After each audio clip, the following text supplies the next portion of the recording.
করবে,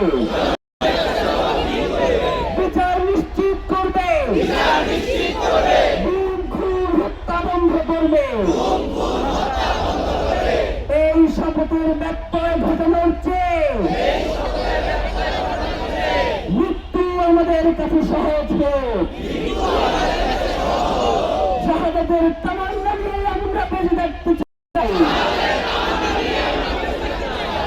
কারণ রক্তের উপরে দাঁড়িয়ে নিরাপত্তা মানে বিশ্বাসঘাতকতা। শহীদ ওসমান হাদি হত্যার বিচার না হওয়া পর্যন্ত, ইনসাফ প্রতিষ্ঠা না হওয়া পর্যন্ত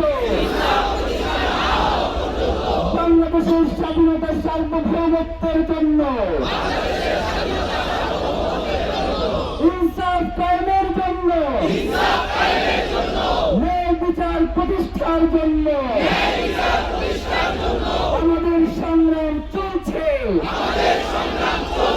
আমাদের সংগ্রাম চলবে। আধিপত্যবাদ বিপর্যয়,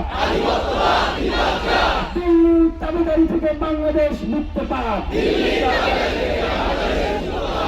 বাংলাদেশ জিন্দাবাদ, ইনকিলাব জিন্দাবাদ।